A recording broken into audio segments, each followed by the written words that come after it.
Welcome, everyone. I'm Denise Sulzbach, Director of the National Center at the Institute for Innovation and Implementation at the University of Maryland School of Social Work, and I'm Deputy Director of the TA Network. Thank you for joining today's conversation in our Managing Now for a Better Tomorrow, Addressing Equity During COVID-19 series. We first began these conversations back in March when COVID was new to us, and we were focused on how to manage through the immediate challenges in our work. Since the fall, we've refocused the series on the Better Tomorrow part of the title with forward-looking solutions to help us create a brighter future for the youth and families that we serve. I want to acknowledge that post-holiday COVID uptick and the variant concerns continue to add a toll on children's mental health and the need for enhanced outreach and support. We do appreciate you taking this time today to join today's discussion. And I know that today's opportunity for peer-to-peer learning, as have the prior discussions, will continue to help us create a better tomorrow for all children and families. Please use the chat box. We see you're very active there to share your thoughts, resources, and questions with the presenters as well as one another.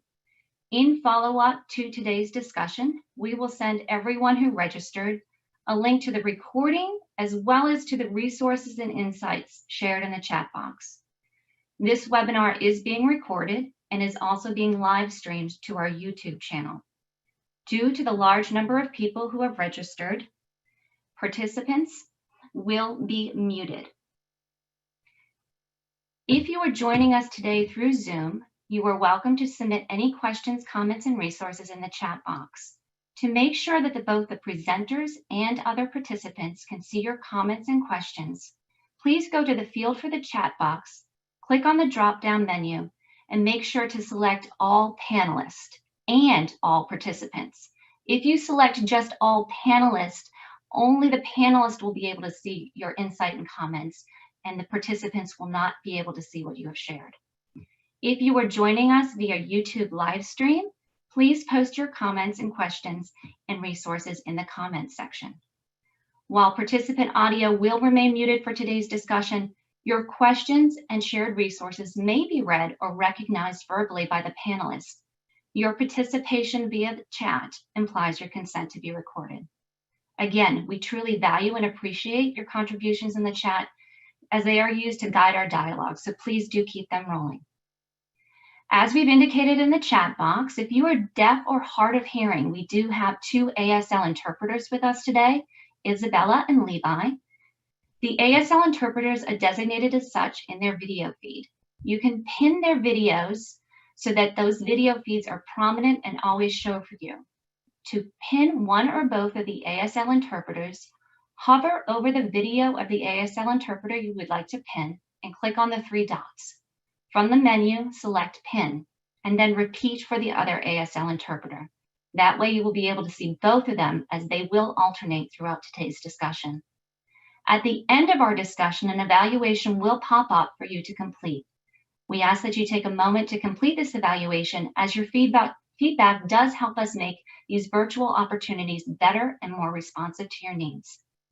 We will also be tweeting throughout this discussion. If you would like to join us, please use the hashtags BetterTomorrow and TA Network Talks, and please tag us at Institute UMSSW. Next slide, please. To view prior recordings, please and access our resources, please go to the institute.umaryland.edu/COVID-19. Next slide, please. And today's conversation is on in-home behavioral health, supporting children, youth, and their families during COVID-19. Next slide. Our moderator again today is Liz Manley. Liz is a clinical instructor for health and behavioral health policy at the Institute. Many of you know Liz through her leadership within the TA network. She is a technical assistance lead for several states and sites and has led the TA network's mobile response and stabilization, has been very active in our in-home work as well. Liz, thank you again for joining us today and leading this discussion. Joining Liz as panelists today are Bobby Beal. Bobby is a senior research associate at the Center for Innovative Practices at Case Western University. Also joining us is Leah Love, an Affirm Me Acceptance Family Advocate at Connect in Ohio. It's an organization committed to strengthening families impacted by the foster care system. And finally, Leslie Morman, the Chief Executive Officer and founder of the Cooperative Counseling Services, is joining us today. And her organization is a child and adolescent behavioral health care company in New Jersey. Welcome to all of you, and thank you again for joining us. And before I hand it over to Liz today, I want you to let you know that the East Coast is experiencing some weather issues today. We thank you in advance for your patience. If one or more of us is temporarily loses connectivity, we will jump in for one another. We have each other's backs. We've done this before. So please, if that happens, please, again, thank you for your patience and feel free to jump in and keep that chat box active. Liz, it's all yours. Thank you, Denise. What an honor today to be here to talk about the work of intensive in-home and some of the challenges that we've experienced for almost a year now in providing good behavioral health care for children in their own homes and their own communities. It has been an honor to have these conversations on all kinds of topics like mobile response and stabilization and residential care. And this one, I think, is in particularly an important one as we look at some of the continuing challenges of providing good care for children in their own homes during this time of COVID, and what it has meant to provide the care, provide the services, some of the challenges and some of the opportunities for growth. At the same time, we have to recognize that the increase for children's behavioral health needs is escalating, and the stretch of the workforce is really challenging. So we're really happy today to have a panel of folks who can really help us think through some of the things that we want to hold on to as some of the real innovations that have occurred because of COVID, and at the same time, some of the things that some of the lessons learned on improving practices as we move forward. But we still have a stretch of time in which we need to continue to address and hunker down as we are still challenged with COVID. But it is time for us to think about the lessons learned because of the shift to innovative practices such as telehealth. So as we start this conversation today, I would really like to first, I'm going to ask the panel a question, but I'd like to start the conversation by asking you who are joining us today about your own state and whether your state has prioritized vaccine access for intensive in-home providers. I'm going to start today with Leah Love from Ohio. Could you tell us a little bit about how it's going for you in terms of whether or not the state has made vaccination a priority for your intensive in-home providers? Absolutely. Hello, all. Thank you for being here. Again, my name is Leah Love. I work for Connect here in Cleveland, Ohio. And as far as the availability of the vaccine for the state of Ohio, as of right now, I do believe that it is not prioritized specifically for individuals servicing in or providing service in home. I do believe that it's more so ready and available for first responders or hospital staff and professions of that nature. But as of right now, I wouldn't say that we're necessarily prioritized. Thank you for the question. Quick question. Can you tell us a little bit about the population that you currently serve? Absolutely. I work with currently young people that identify in the LGBTQ plus community or that have a diverse SOGI. And when I say SOGI, I mean sexual orientation, gender identity, or gender expression. I work with those young people that are at risk of coming into the child welfare system or already in the child welfare system due to their parents, caregivers, or adult family members not being accepting and affirming because of their diverse SOGI. So my work with the adults and family members of their life is around acceptance and being affirming, and with the young person, wrapping them with as much positive and affirming network and support as possible. Thank you, Leah. As we introduce the panel and as I ask them to answer that first question, it'd be helpful if you could take a minute to answer the poll in the chat, please. Thank you. So next panelist is Leslie Morman from New Jersey. Leslie, you want to say hello? Hi, thanks for having me. So yes, I'm Leslie Morman. I'm the CEO with Cooperative Counseling Services, and we do both in-home and outpatient treatment across New Jersey. And to answer the question, I believe our state actually has prioritized anybody who's working in person with any families or children across the state, including and highlighting the ability for, I think they've done it by different sectors, but they have approved for licensed clinicians to be in one of the first rollouts. However, most people have been deferring to those who actually are going in person and aren't relying on telehealth. And so I think there's kind of a quid pro quo with how people are choosing to go. But the bottom line is there's an access issue. So one thing I'd like to just point out is some of our counties that are a little bit more populated are having much more of a hard time getting appointments. So although we're prioritized, we can't get in, and the sites are closing out within 10, 15 minutes. And I know our governor's been working on that, and they now have the phone lines manned from like 8 a.m. to 8 p.m. Some of my colleagues who are in the southern region of the state, which is a little less populated, have been able to get their vaccinations. But some of us that are in more highly populated areas are struggling a little bit more. Thank you, Leslie. Sure. Highly populated in the most densely populated state in the country. So our next panelist, Bobby, I'd like to introduce you and give you a minute to say hello and to also answer that question. You're muted.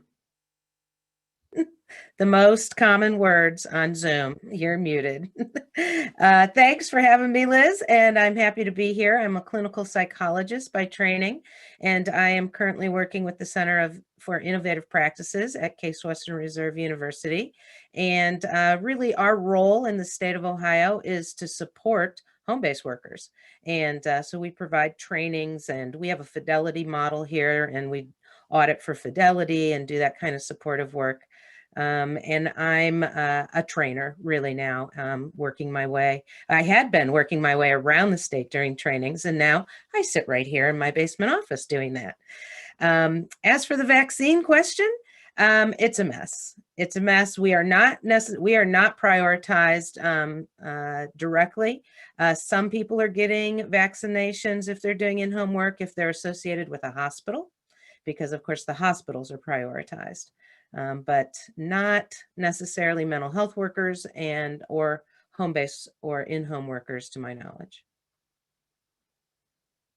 Thank you, Bobby. Yeah, that's part of the challenge as we really look at the next phases of how do we continue to do this work. The vaccination discussion is going to be a big part of that. And so the next question I have for all of you, and again, we'll start with Leah, is there, when we're talking about the vaccine coming out, do any of the folks that you're working with, any of your staff or colleagues or families themselves have any hesitancy around taking the vaccine? If you want to lead us off on that conversation. Absolutely. It's actually, I've experienced 50-50. So on one end, there are families and coworkers that are hesitant to take the vaccine. And on the other end, I have a couple of coworkers and family members and different young people and families I'm serving that are excited and ready for it to be their turn to finally take the vaccine and get it over with. So there's definitely a split.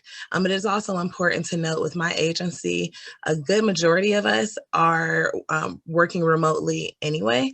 I, myself, and maybe two other employees are really in-home doing that in-home service. So yeah, it's pretty 50-50 though on, hesitancy or excitement to get the vaccine. Thank you, Leah. How about you, Leslie? So I think initially our teams were all very anxious about getting it, scared of getting it, not anxious to get it, but scared of getting the vaccine. And I think a lot of that went with kind of what was being publicized nationally about the vaccine and whether it was being rushed or not rushed. But I think as people have calmed down a little bit and seen how it's being rolled out and learning more about it, I know there's been a lot of social media campaigns about what the vaccine entails. We actually struggled as an agency what our appropriate role was with educating our teams.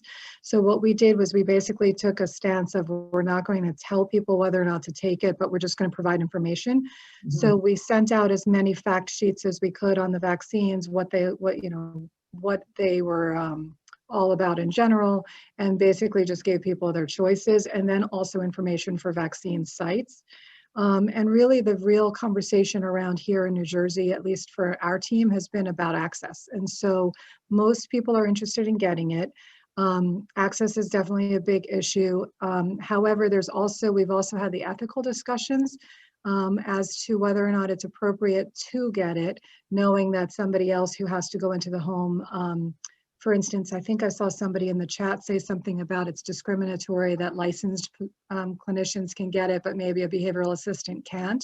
So it's that same kind of conversation that we're having here is, if we can rely on telehealth, then why would we get in line first? So that's really been the big discussion for my team is, if you're going into the home, then go ahead and get it, and if you can, and if you can't, then maybe wait out for a couple more months or weeks or whatever it takes for us to kind of get caught up in our state.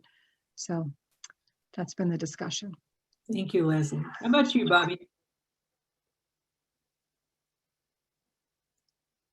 You're muted again. Gosh, you'd think I'd be better at this. The home-based workers that we're talking with all seem interested in getting it. I don't see a lot of resistance. And the truth is, most of them just want to get back in the field. And if they feel like that's a route to allow them to get back in the field and see people face to face, I think they'll be in line.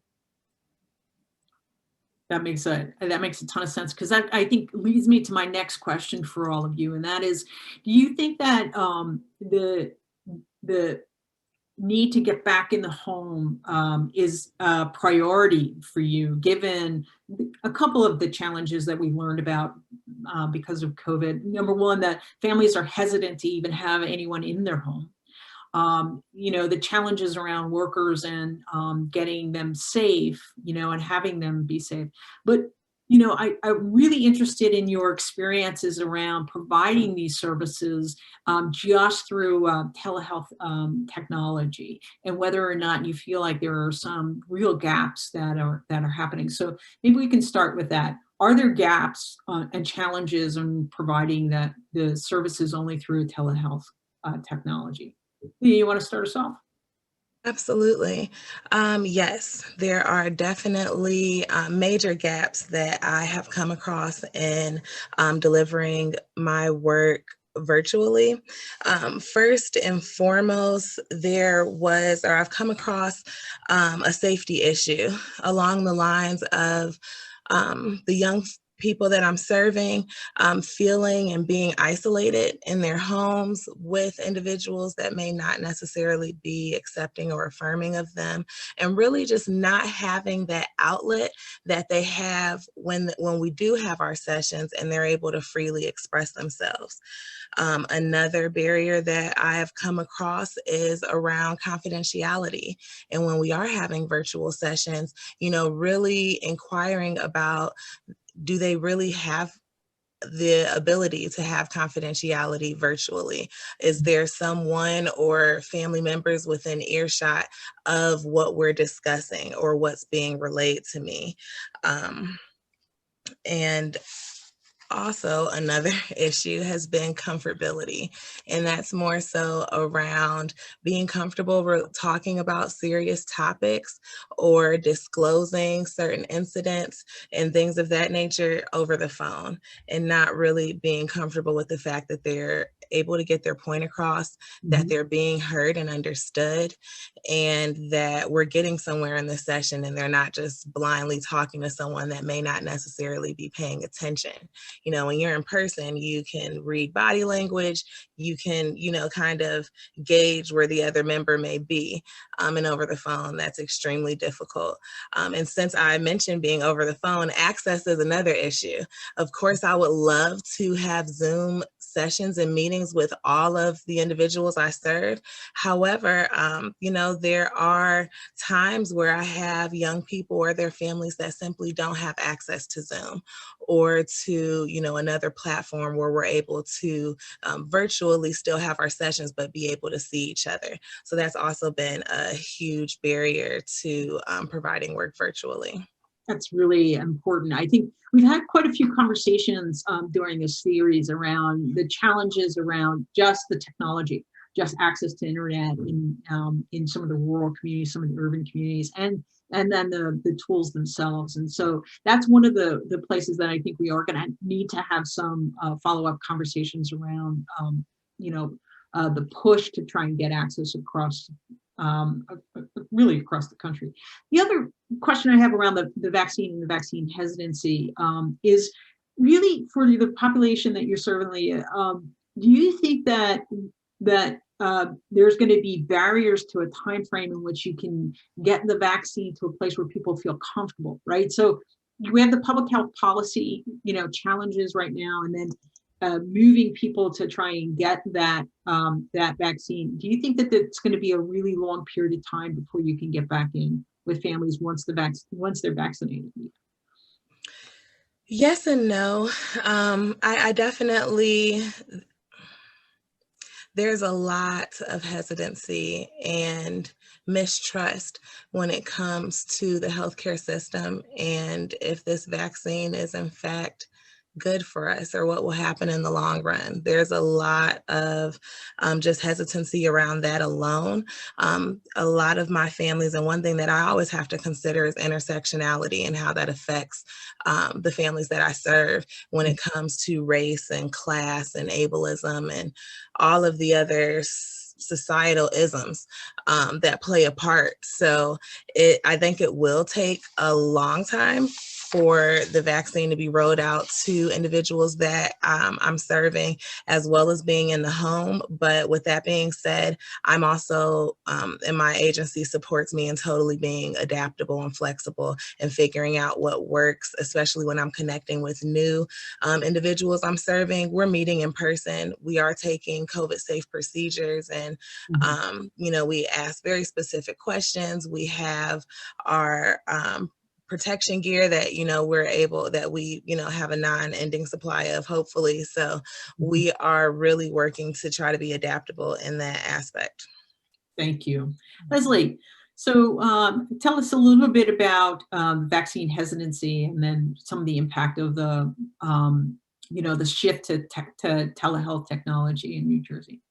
In your agency, New Jersey. You're not speaking for all of New Jersey, I recognize. Exactly. Okay, good. As long as we're covered on that. So vaccine hesitancy, I think really I covered the part for the staff. I think families, it's a very similar concept. It's really a very personalized view as to whether there's trust or not trust. Some people we hear are all for it. I think this is everywhere, but our state for sure is obviously prioritizing those over 65. And so I think really what I've heard and seen is really that people are just trying to be responsible, trying to let those who need it go first. Mm-hmm. Yes.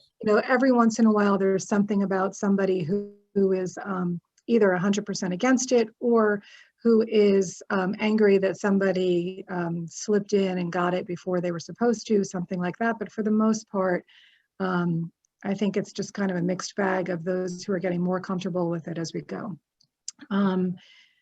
So the gaps, though, it's actually, I can't believe how far into this we are, because it's hard to kind of remember. Obviously, for this discussion, I tried to go back and review some of it. Really, our biggest issue in the beginning was technology.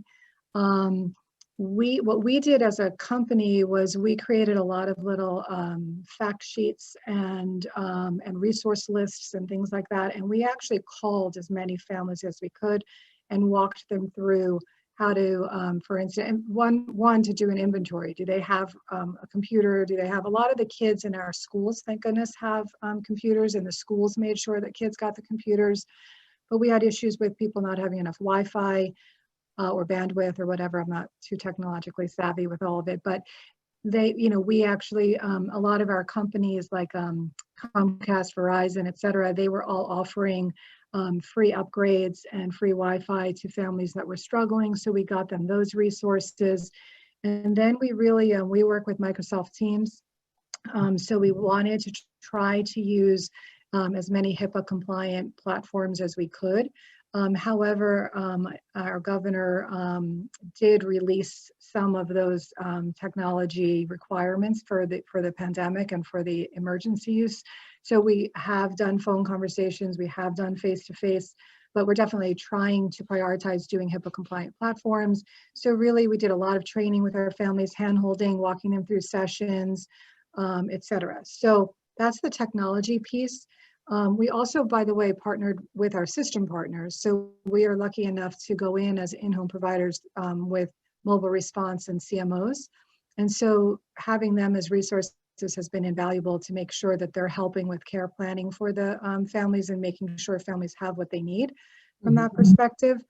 But from a therapeutic perspective, I think some of the main gaps, I think Leah has already spoken beautifully about, but for sure privacy is an issue. I think this is an equity issue for, some people will say, we'll just have them go to their bedroom. Well, they might share a bedroom with 3 other kids, or it might be a 1-bedroom apartment for 5 people, 6 people. So privacy is definitely key. And we've noticed that for some people, it's more of a struggle.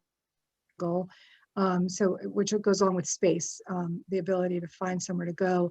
And then I think there's also been some, hopefully we'll talk about this a little bit more, but some interesting benefits to telehealth. But I think the certain people who struggle with technology, so maybe the younger kids who now are more savvy, but really not quite capable of doing as much on technology. And then some of our more developmentally differently abled people who might need some help trying to figure out how to access services. That's been, and then of course, the one final thing that I think is concerning is we've had a few kids who were a little worried about, we do see a lot of kids who have either reported sexual abuse or physical abuse. And if you're in the home with possibly somebody who might possibly be the abuser, then it's really difficult to ever get the child alone. And then to be able to have free conversations. So of course, reporting and concerns about things like that are always a concern. And we've just tried partnering with DCPNP in our state to find the most appropriate ways of really assessing through telehealth and without a lot of privacy. Yeah, so you're absolutely right. A couple of things I just want to clarify for folks who are listening. Number one, CMOs are care management organizations in New Jersey, and they are where wraparound sits and where there's facilitation. So the partners work together around that too. DCP&P in New Jersey is also the Division of Child Protection and Permanency Child Welfare. So I'm going to work on acronyms in case they pop up, but just to help folks who aren't familiar with those terms. Thank you, Leslie. Bobby, so maybe you want to just join in on some of the other things that are happening in Ohio. Well, in terms of trying to make that leap from being in the homes to telehealth, the first thing I want to say is it was the fastest I've ever seen government respond at the state level. And because there had been a lot of pushback about telehealth, at least here in Ohio, and man, all of a sudden we could all do it. And that was impressive. So I think that was encouraging to the providers. And that did give it changed access for who could get what. The biggest thing we were concerned about early on was if we're not in there face to face, can we recognize the symptoms of child abuse and neglect and domestic violence? And a lot of times, teachers and home-based therapists are the first people to see that sort of thing. And so that was a big concern of ours. And how do you adjust to that online sort of thing? Secondly, your intensity in Ohio, it's intensive home base. And that means we spend a lot of hours per week with each family. And you can't do that on Zoom. You can't even do that on a phone. That's just way too much time. And so we had to shorten the sessions and shorten that fidelity requirement or waive it for a little while and make sure that we were encouraging them to touch base more often, but for shorter sessions. And that seemed to help. And really, at the end of the day, it was about how well can you engage? I mean, that's always a thing in treatment, right? If you have great engagement, you're likely to have great outcomes. But it's hard to engage on a platform like this. We don't get all the subtle nuances of really being with people. And it's exhausting for the provider. And it's difficult for the recipient of the service. And so one of the things that we did that I think was kind of unique, so I want to mention, is we quickly set up a training series on virtual family adventure therapy, which was experiential activities that you can do over the computer. And that was helpful to literally hundreds of people trying to connect with their families online suddenly.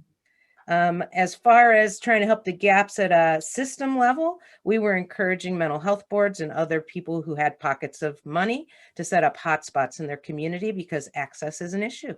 And you can't leave those people out who simply can't afford the hotspots or the web, the internet in their own home and things like that. So we were trying to work at it from all angles.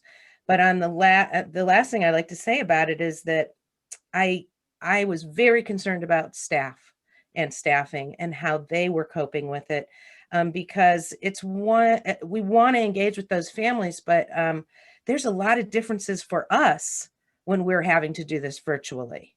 It's not just about them and whether or not they can tolerate it and how we can engage with them. You know, we went from driving around the county to sitting in on screens. We had no breaks. We had no consultation with peers. We had no immediate access to supervisors who were used to be down the hall. And that's a big difference and a much higher stress level than we could really quite comprehend at first, because it feels like I'm just sitting here in my house. Why am I so tired?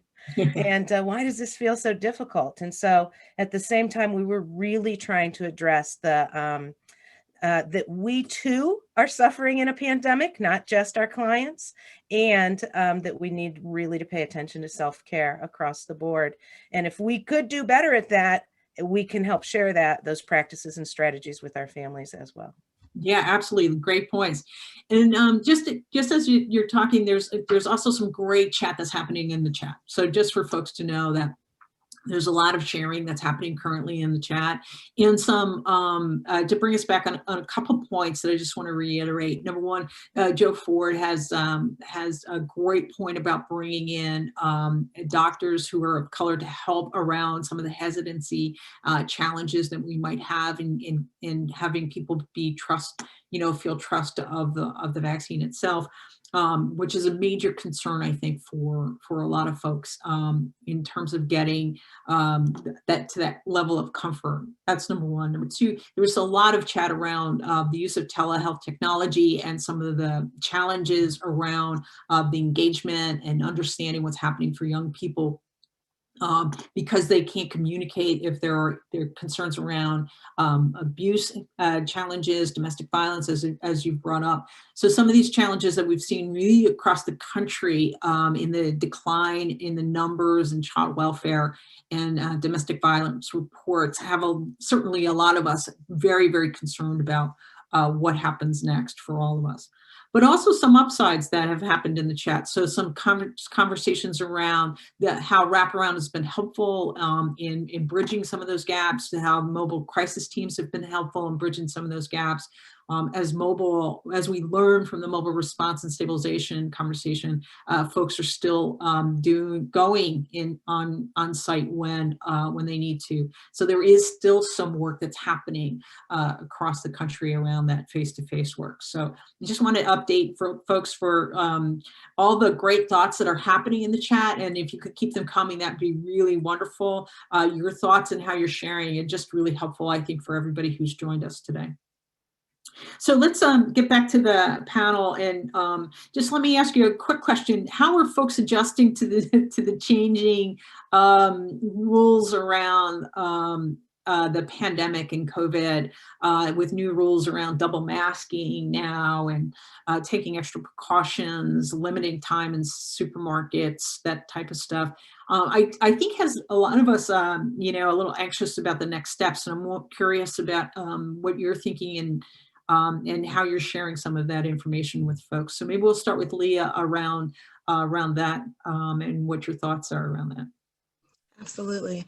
As far as connect, this is a constant conversation, per individual teams as well as a whole. So we have a large plethora of protection gear if we do have to go into the community. So we're not limited on that. In regard to, we're just continuing this conversation. There's been no decisions made. Or, anything of that nature. It's really up to our discretion as far as, if there is an emergency or there's a need for us to go into the community to respond. It's totally up to our discretion. Our supervisor supports us within that. And we're just continuing to have the conversation, continuing to, keep each other updated and figure out what works best. It's ever changing, and it's a ever-going conversation at this point. Thank you, Leah. Before I skip to Leslie, Bobby, there's a question in the box that I just wanted to get out right now. And that's, are those virtual activities that you talked about something that can be made available to other agencies? Yeah, we could try to work on that. At the moment, it's a live weekly training, although we do have a resource video recorded for every one of those sessions that walk you through how to do those activities with families. So if you're interested in links to those things, you can check us out at our website, IHBT Ohio. Thank you. So Leslie, back to you. So I think in New Jersey, we've been moving, I think we've been moving forward and then moving backward and moving forward depending on lockdowns and what recommendations are. I actually didn't really even hear about double masking, to be honest with you, until you just mentioned that. So I think I think the weather has really impacted. Obviously now we're in winter, so people were super comfortable at least meeting outside 6 feet apart and doing more, just like families are comfortable with that. And then now there's a little bit more, if we can do telehealth, we're doing telehealth, but there are some families and some clinicians and other in-home providers that don't really want to do telehealth anymore and are kind of burned out with it. Mm-hmm. So those that are going into the home, we are just requiring or asking that they're making sure that they're respectful of the families and that they're wearing the masks, but then the families also want to wear masks. Some kids don't want to wear masks. So I think it's really becoming a more individualized situation of who's comfortable with what. We've encouraged our people to have the conversations before they get to the home and make sure that they know what everybody's comfort level is. And if people are concerned, then they go to telehealth. And if they're not, then they mask or leave windows open. We've heard some people saying that they leave windows open for ventilation. Mm-hmm. So it's not an easy answer that I really have a great answer for this. Thank you. It is one of the challenges that we all are experiencing, I think, as right. we, because it's an ever changing landscape. Bobby, right. Do you have any thoughts that you wanted to add? Could you say the question again? Yeah, the question is, I've been watching the chat. It's a little. How do you adapt to the changing rules around COVID and things like double masking, and how do you, approach grocery stores and all kinds of things as the public health message becomes different? Well, I'm not sure I do have anything particular to add to it. We encourage people to do all the mitigation things that they can possibly do. And that includes some of the things that Leslie was talking about. Good ventilation is crazy helpful. People I don't think they always understand that. Right. And it's tough when it's, 20 degrees to have good ventilation and be able to speak. And, right. But the masking thing and double masking does increase your mitigation a little bit, but remember that masking is about not giving it to others. It doesn't always protect us.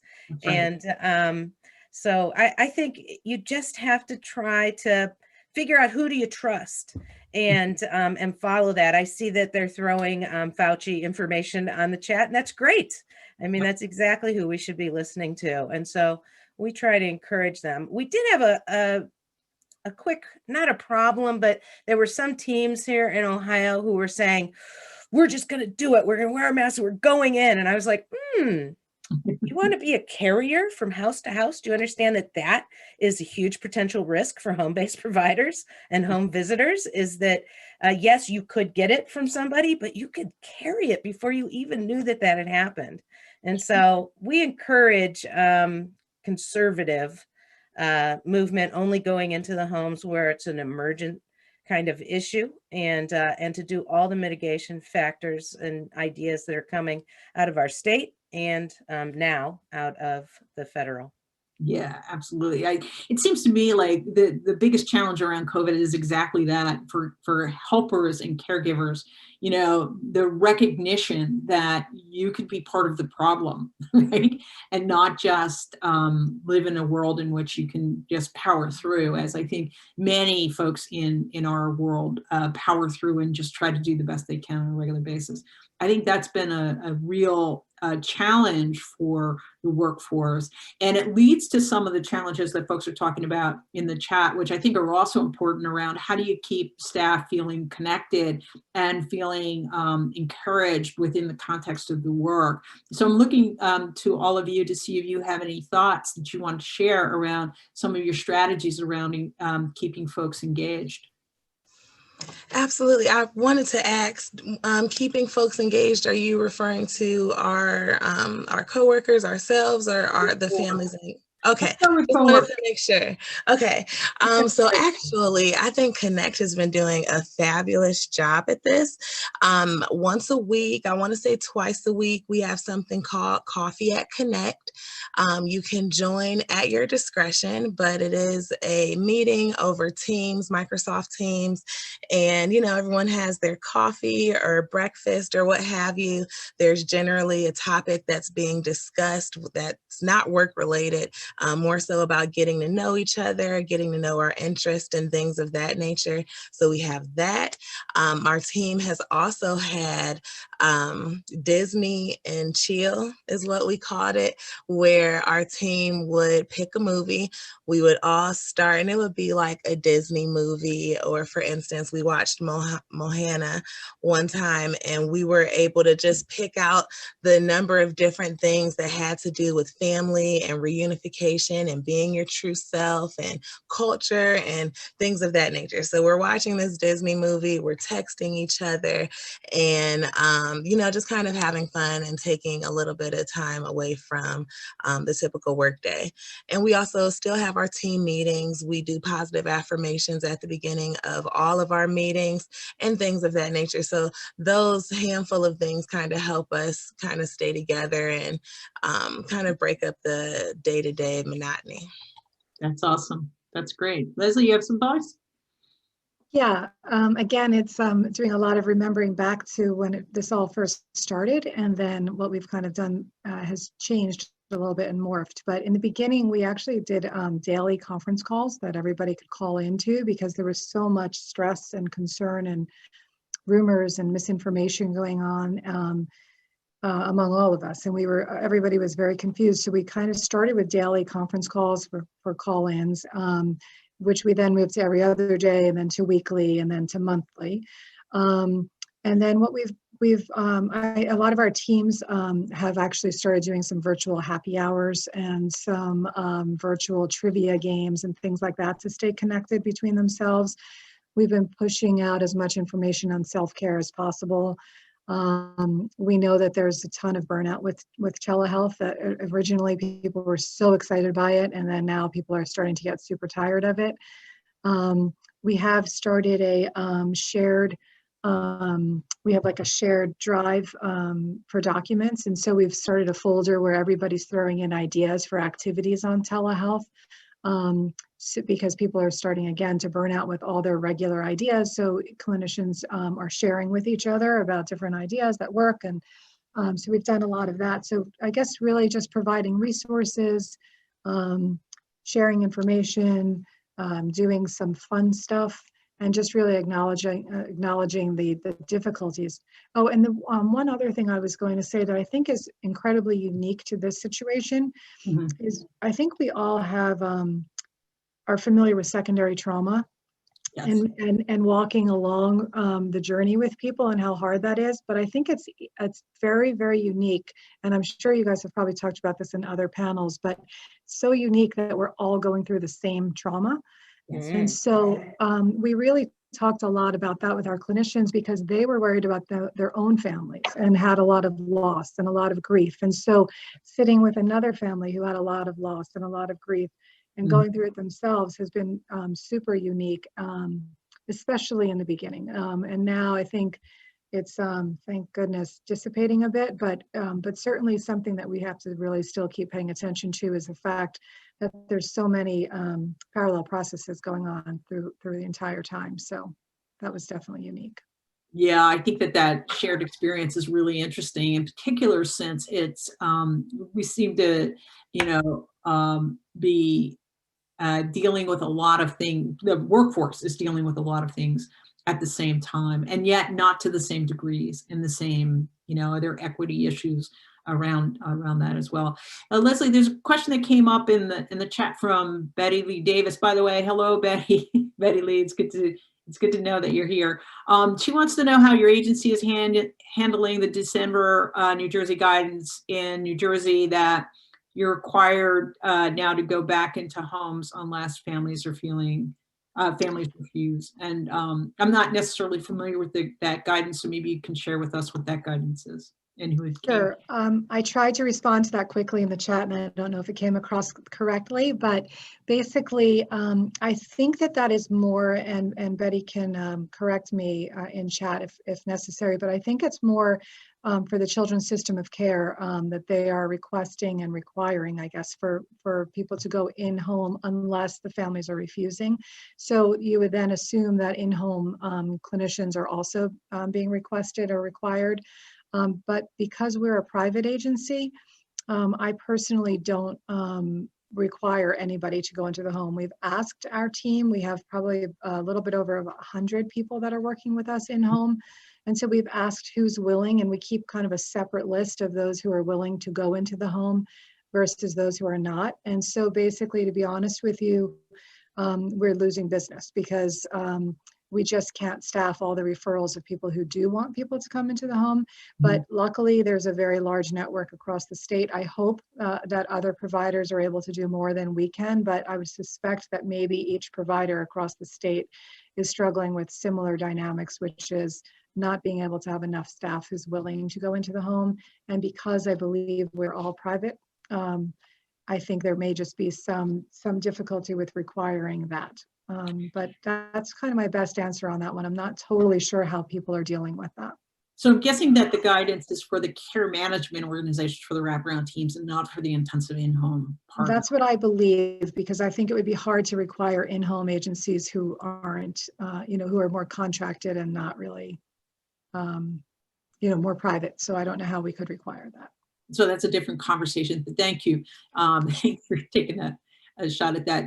It is interesting to hear some of the policies that the states are putting into place, both to protect the workforce as well as to ensure that young people are getting what they need. So, and it's a true balancing act that states and communities are really struggling with at the moment. Bobby, I was wondering if you had any thoughts about any of the current conversations around some of the challenges around delivering the service. No, I mean, in some ways it's the same everywhere. It is an amazing fact that we were all going through the same thing together. It's never happened before. And especially when we have the ability to communicate with each other while it's happening. And so it is kind of amazing. And what a balancing act. It was always a balancing act. Arguably, secondary traumatic stress was always our biggest workforce issue. because we deal with such highly traumatized clients and families. And now we are traumatized along with them, and to have to balance that and the amount of triggering that is going on across Zoom is pretty incredible. And so just trying to keep that bigger perspective and making sure that we are dealing with ourselves and our own chronic stress and our own home and virtual school kids and our own, pets crawling under the desk while you're trying to talk and barking in the background. The amount of extra or new things that are taking up our bandwidth is amazing, and it's making it difficult to do our focused, intensive, and very effective work in the same way that we had done it before. And so everybody's scrambling to try to find just that right, what works for me, and how can I keep helping all the other people I want to be helping. Yeah, absolutely. Absolutely. So a couple of other things that have come up in the chat that I think might be of interest. Rachel Morgan from New Jersey, certainly Noel Front from New Jersey, is reporting that Steve Commando, who's done a lot of really interesting training, has some great presentations on the pandemic fatigue. Wondering, Rachel, if you could make any of those available. Are there any links to them that we might be able to share with folks? Would be really helpful. I also wanted to just say that we have a couple of links that we want to put into the chat for folks around some of that vaccine hesitancy and how to educate your staff and colleagues and potentially families on the use of the vaccine, that I want to make sure that we get into the chat. I think that some of the other interesting things that are happening in the chat really have to do with how people are sharing resources of engagement, engaging families, engaging young people, using all kinds of different strategies to engage. So I'm wondering if any of the panelists have some ideas about engagement that you might want to share, any particular ones. And Leslie, I promised that we'd get to Nurtured Heart, so maybe you could talk a little bit about the role of Nurtured Heart in New Jersey and some of this work when we get to you. Let's start with Leah. Leah, do you have any strategies around engagement for family and young people to keep them moving forward in this really challenging time? Yes. So mainly, again, as I've said before, is really being as flexible and adaptable as possible, rolling with resistance, rolling with those punches. Some of the solutions that I've kind of just pulled out of the clear blue sky. One involving confidentiality. So some of my young folks and adults, actually, if we're on the phone, they don't have the capability to do a Zoom or, a video platform. If there is something more serious that they can't necessarily say aloud, they will text me what it is that they would like to say, and I'm still able to respond, but they're not saying exactly what it is. So if there's others within earshot, then they can't hear them. Another huge thing that has worked for me with everyone that I work with, in the event that someone walks in the house, walks in the room, we no longer have that confidentiality we had. We've come up with code words. And they will say that code word, whether, it's pineapple, banana, and I know that we need to change courses, and we just do, and it works out perfectly. Other solutions that we have had is, let's see here. The code word was huge. I'm sorry, that was like one of my main ones. And really, just what I have here as far as another solution is maximizing what we do have. So if there is a barrier that's being presented, I'm asking more clarifying questions so I can figure out what we can work with and how we can maximize that. That's great. Thank you. How about you, Leslie? I think it's similar for sure for that. So I love that. I think one thing that helps us move forward is the fact that we are having the shared experience. So one of the things that I think has been kind of a nice equalizer in helping us engage is that there's definitely things to talk about, because there is so much that we're all experiencing at the same time. And I think it kind of helps people bond. So that has been a positive for sure, is the ability to bond differently and to have different conversations. As far as resources and strategies, I think there's one thing we've struggled with, which I forgot to talk about, which is documentation.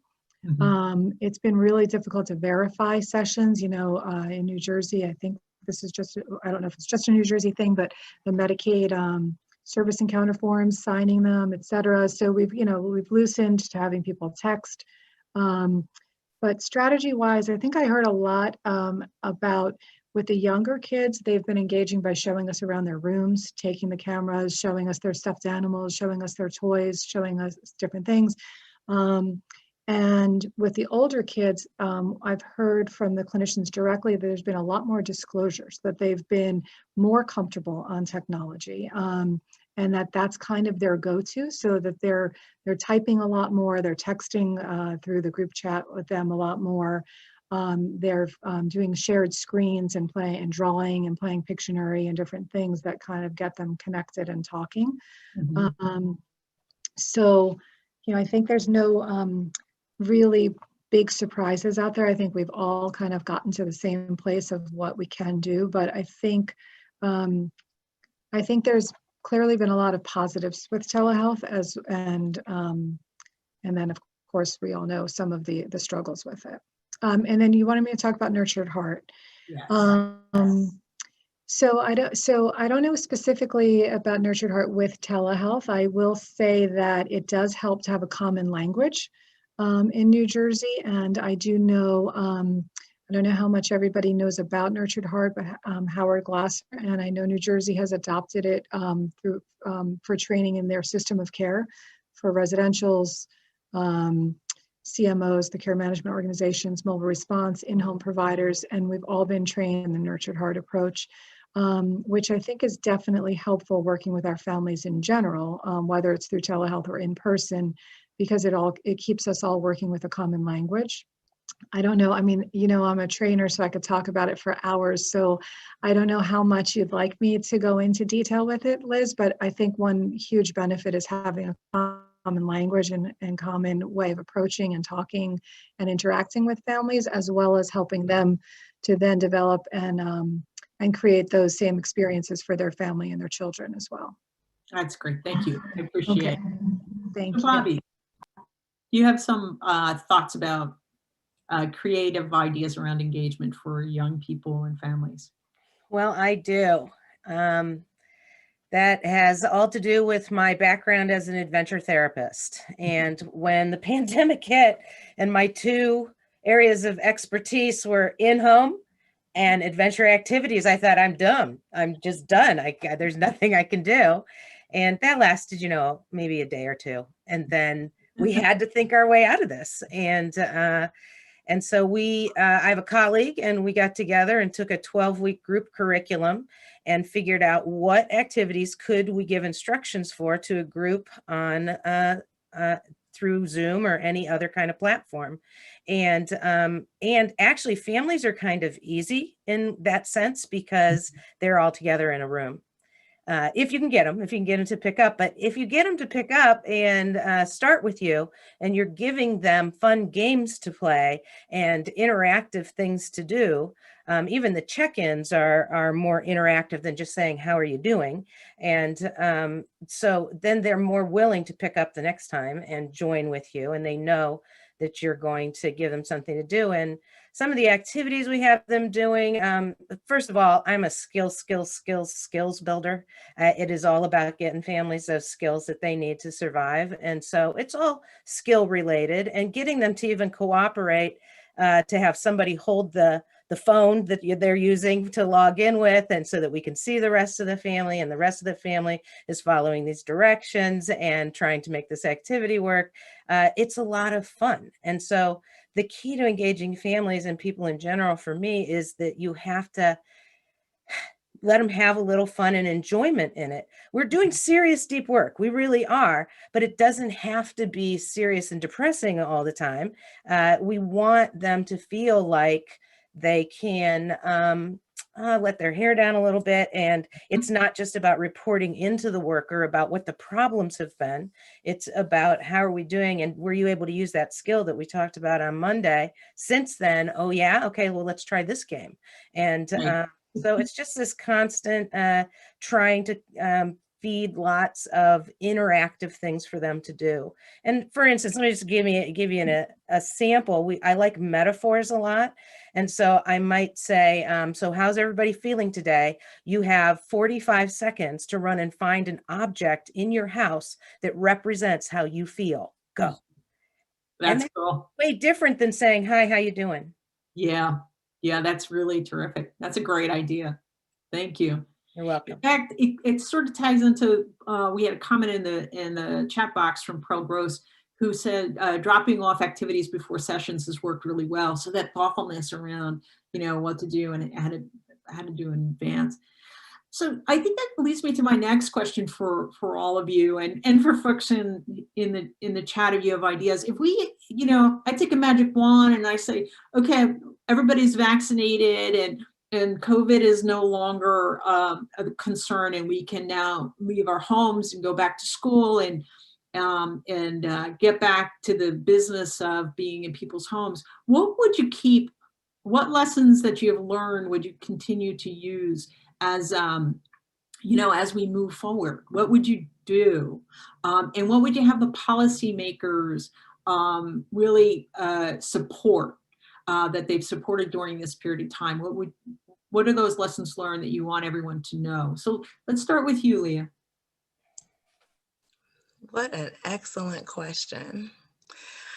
For starters, the first thing that I thought about is still staying in that place of curiosity and asking families and young folks what they're comfortable with, what they want, what do they like. Not saying, I have to come into your home, I have to do this service and you have no choice. But really, what are you more comfortable with? Has there been anything that has worked and has been successful in the past? And why do you think that is? Really remaining in that curious place and keeping them at the forefront of the service that they're receiving. That, for me, that's first and foremost. Regarding policy, to be 1000% honest, I would need to think further along those lines of what that would look like and what would be important to me and what I think would be important to my agency. But my first answer, and to me, my most important answer, is really keeping those that we're serving in the decision-making box and at the forefront of the service, so we can tailor the service to them. There's no cookie cutter approach. What would this look like and what would be helpful and what would work for you and your family? Thank you. Leslie, questions for you. Magic wand. Magic wand. Well, one, I would agree. I would hate to throw out the baby with the bathwater when life resumes to normal. I think we've all, at least in my agency for sure, we were very nervous about the idea of telehealth in the future. And once we kind of had to, turn on a dime and get telehealth going, we were able to see there were incredible benefits to it. So I would say that one is I definitely do not want to just get rid of it when we resume. I think it's dealt with a lot of barriers that we've struggled in our state to deal with. So for instance, being able to have access to a bilingual clinician in one area that we have a very difficult time staffing in maybe a more rural area, or we could basically access many more specialties, more unique characteristics of clinicians, and be able to really serve people all over the state, whereas in the past it might be something that we struggled with more. Traffic is definitely not a great thing in New Jersey, so we've definitely been able to allow our clinicians more accessibility to be able to serve more kids because they spend less time in their cars in traffic, so they've been able to see more people, which is really super important. Cancellations that were happening constantly because of childcare issues, which are very real. Parents getting stuck at work, not being able to accompany their kid on transportation because they were in work and transportation couldn't take them. But even for families that struggle with getting across the county in traffic, and then basically just drop out of treatment because of frustration. Mhm. And that's even, that's on the outpatient side, but even on the in-home side, there's just so much that goes into planning and doing and preparing that it's just would be great to keep our eyes open to the benefits of telehealth. Mhm. Policy-wise, though, I also think it should be driven by, family voice. Like, let the families decide what they need and what they want, and let them communicate that. I do think I'm a little bit into, I guess, regulations. I do get a little bit concerned about what could be going on out there if people aren't documenting appropriately and protecting information and doing all of that. So I certainly don't object to regulations on controlling some aspect of, I think we should develop better technology to be able to have parents consent for treatment and sign releases and do all of those things through telehealth. We've struggled with kind of coming up with our forms and shared Google Docs and things like that. So long story is, I think we have some work on how we could make it better, but I certainly don't think we should get rid of it, in my opinion. Sure. How about you, Bobby? Hybrid's the future. We're going to do hybrids of it. I think telehealth, I'm fine with it. And if you're an adult and you choose telehealth, good for you, and that you're okay with that. But I think with families and kids and with people who may need more intensive assistance, the ideal would be a hybrid sort of solution. Telehealth is going to work much better for those folks if you anchor it with some in-person visits. If you know who you're jumping online with and you feel connected to them already, that's part of the battle. That's part already won. And so I think we're going to need a hybrid model as we move forward, which is really going to be a departure for intensive in-home people, because we have long felt that we must be there in order to be effective and be there a lot. And I still think that, that's ideal, Yeah. but we solve some problems with telehealth. We solve some transportation issues. We solve some access issues. We solve a few things that way. And I think you're going to have to find a balance. And I'm not going to speak to policy, because that's not my, I don't have a pocket of expertise there, but what I will say is I don't want them to make it so strict that if you're this kind of client, you have to be all telehealth. If you're this kind of client, you have to be all in-home, or if you're doing a hybrid, it has to be 50-50. I want it to be more flexible, and it definitely has to include the voice and choice of the people that we're working with. I completely agree. And I am a policy person, and I think that there is a way to come up with a hybrid model that really is individualized and has a billing structure that makes sense for the folks who are doing that. But I think that's going to take a lot of real thoughtfulness. We have a question in the chat that I've been meaning to get to from Sharon Fitzgerald. We have managed to do telehealth, but feel that face-to-face would improve outcomes. How do you manage the ethical dilemma of not being required by the employer to go in the home, but not being able to provide full services and address safety concerns? And so I'm just going to take that right first, and then let the panel think about that for a second.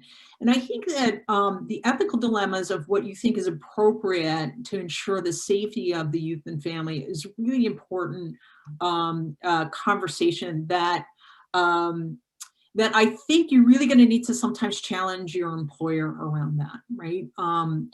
But let's put this into context and why you think it's important that you do the face-to-face, right? Is it, as Bobby is already, laid out for us, that there are sometimes when we feel like that's all the work that we have to do is intensive in-home.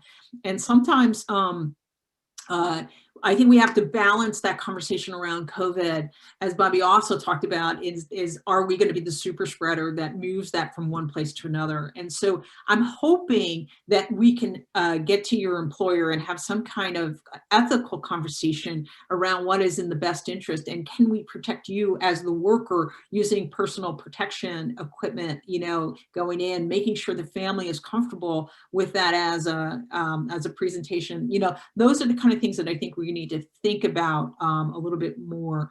My information is going to be available, so if you want to follow up with me later, I'd be happy to do that. But I also am very interested in the panel's thoughts about that. Leah, we'll start with you. Yes, my initial thoughts was, number one, I always say when in doubt, seek supervision. So when you said go back to, your employer, to me, that was spot on. If there is a situation where I don't feel comfortable enough using just my own discretion, I will seek supervision in a heartbeat, as well as peer supervision, and utilizing my team and, putting the situation out there and gathering thoughts, kind of team planning, along the lines of team planning. If the individual that you're serving has other service providers where you are a part of an interdisciplinary team, trying to get everyone on board or everyone aware of the situation and team planning for what would be in the best interest of the individual or individuals that you're serving. Just simple care coordination. That would be my go-to in that situation. Thank you. Leslie, did you want to share something? Add to that? Sure. Just along those lines, I think speaking as an employer, it's a really difficult decision. And I think the thing that we defaulted to is basically personal choice for both clients and for our employees, and making sure that we could provide as much information as possible. But the difficult thing with this, I think knowledge is power, but I think the difficult thing with this all along is that we don't always know what's the right answer, and we don't always have the knowledge. And so that, I think, makes everybody a little bit anxious and puts us kind of behind the 8 ball. So I think for us, it was just explaining as much as we could, and gathering as much. We were on websites, state websites and federal websites, constantly pulling information. What's best? What should we do? What are people recommending? And sharing as much information as we can with our teams. And then really, honestly, just educating everybody the best we can, and then leaving it up to choice, including if, for instance, we aren't going, if we don't have anybody to go into the home, then saying, please feel free to go to another provider. We can only do, the best we can with the knowledge we have and the team decisions that are going on. We're not going to force anybody. Yeah. Thank you, Leslie. Sure. Anything to add, Bobby? I don't. We're a center. We do not have staff or direct clients. We're supporting those out there working. And so I don't have as much to say about that, except that everybody's trying to do the best that they can, and Yes. nobody's doing it the same way twice. It's really a dicey time out there right now. That's but right. I believe, if we're in here doing the work, then we really want to be helpful, and they're trying not to do harm. And yet, these are hard decisions. Yes. Do I go out there where there's a risk of spread and help, or do I stay behind my screen and help? And COVID, mental health, child abuse, suicide, these are huge issues we're trying to balance here. Yeah, and I think we're a long time into this particular session before I get to say this, but we have to do our pandemic best, right? I generally co-host these with Christopher Balanci, and he always starts there. And I think it's just really important to remember that we're all just doing the best that we can to make sure that the people we care about are taken care of, and providing the best service that we can. So I was going to ask you another quick question, or at least put it on the table, and I think I'd be remiss if I didn't. How are you managing some of the challenges that we're dealing with around equity, given all that's happening out in the world around race equity, and trying to address the social justice issues that are so that we've always known are there and we've always been doing work around, but are so really important for us to address now? So if you could take just a second to to share some of your thoughts around that, that'd be really helpful. Leah? Yes, absolutely. With the work that I do, intersectionality has always been a part of it. Having that discussion, checking in with young people and their families along the lines of how they're feeling, just in general, how they're feeling in the world, how they're treated by others when they go out into the community. What do those feelings bring up for them? A lot of my parents and caregivers, that is a huge barrier for them and a huge fear for them, fear for their young people and what they will face when they're out in the community. So from the very beginning of my work, that's something that I am talking about and addressing and processing. COVID and our lingering political climate and the lingering racism that has been in this country from the absolute beginning has kind of been exacerbated over the last year. So really being intentional, making sure that we're having those conversations, we're processing, what's being seen on social media, on TV, what they're hearing their parents talk about, or, just what's coming up for them, really having those conversations. Sometimes I go into a session, I have an agenda, I have things I want to talk about and process, but something happened yesterday that was absolutely crazy and we have to talk about that. Yeah. So, putting our agendas aside and seeing where our folks are that we're working with and starting there. So I think that you put that really, really well in talking about how something comes up every day, right? And in this environment, it seems like something's coming up every day. So really great ideas. Thank you. Leslie?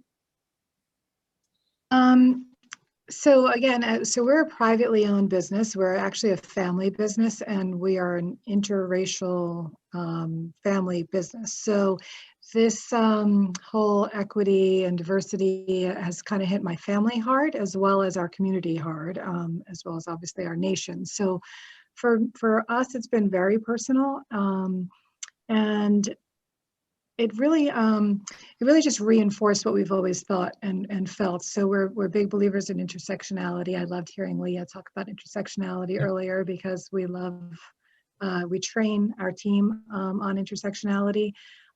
So I think really the short answer is we've just really reinforced our commitment to equity and diversity.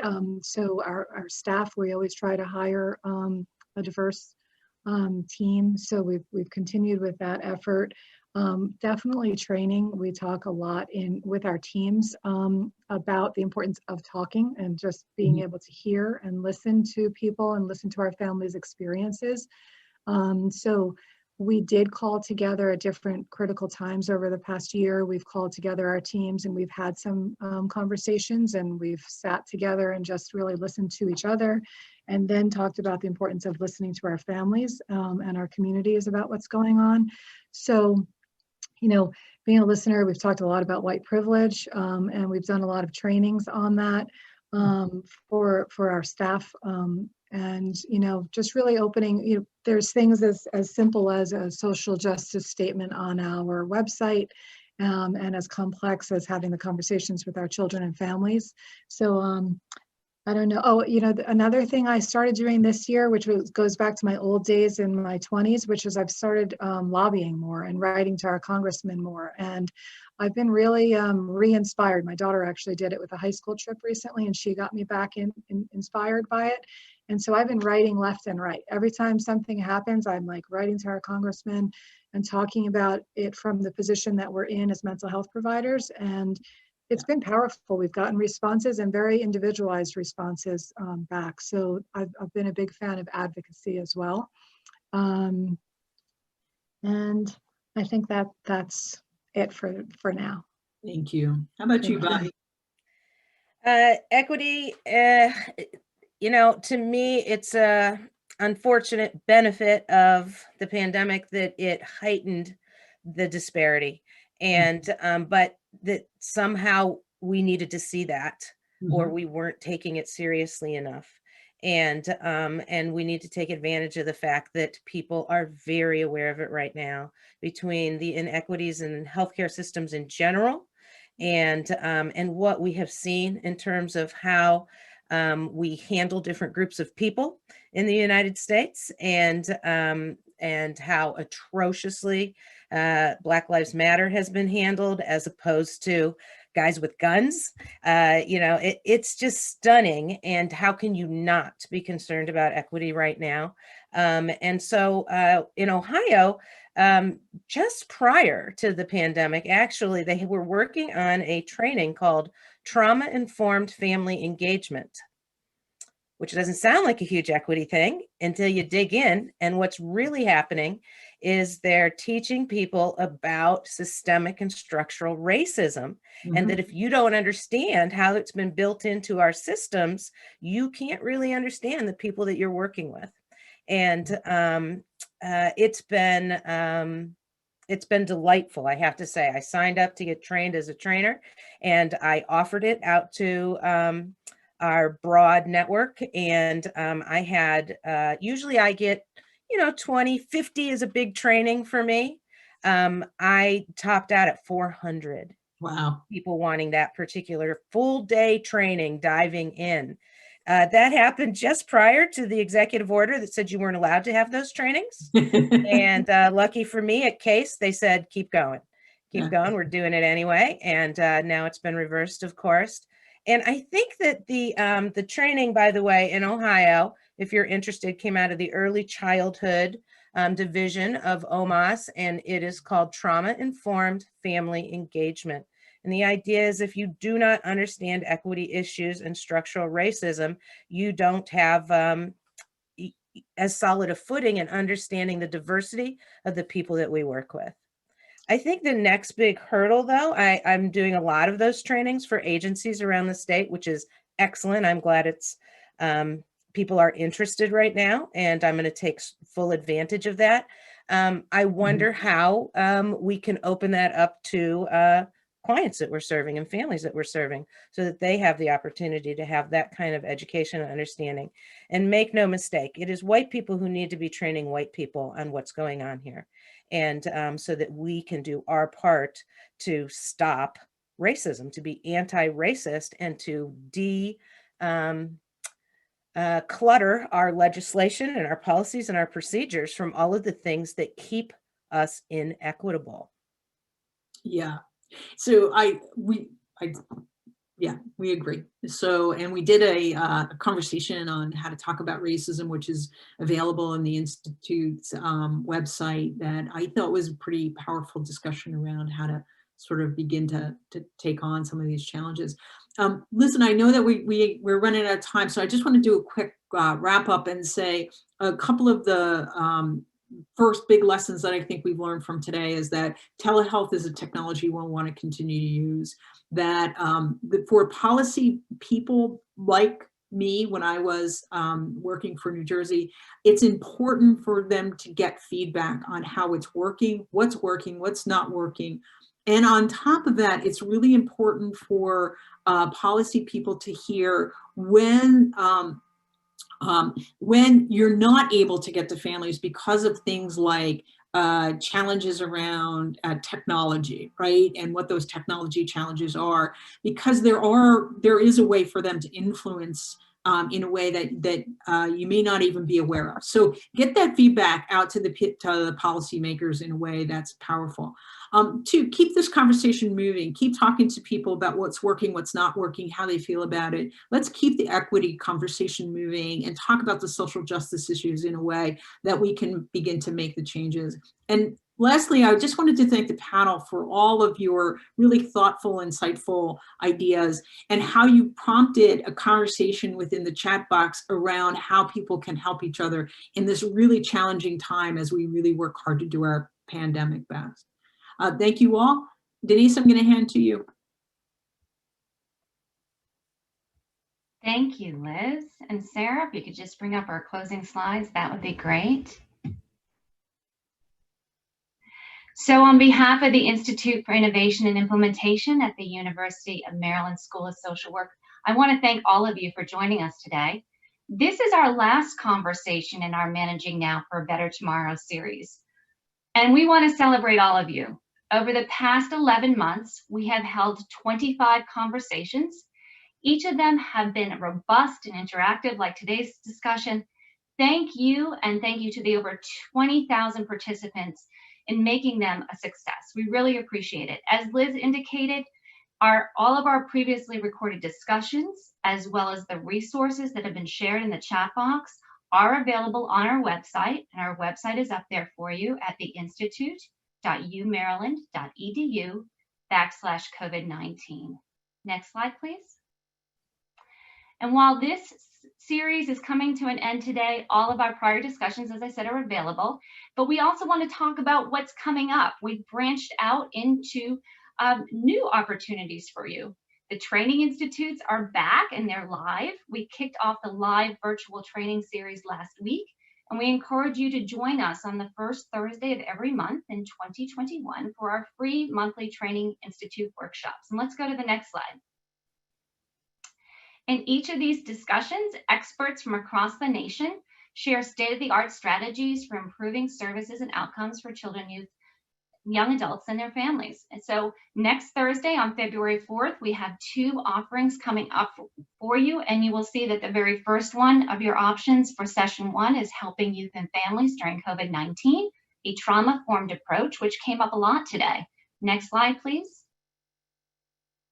And so you'll recognize some of our panelists. We have Dr. Christopher Balanci coming back with us next week with the Helping Youth and Families During COVID-19. Also, Dr. Eric Bruns will be up at 1:30 Eastern Time, measuring implementation of behavioral health services at the state, system, and program levels.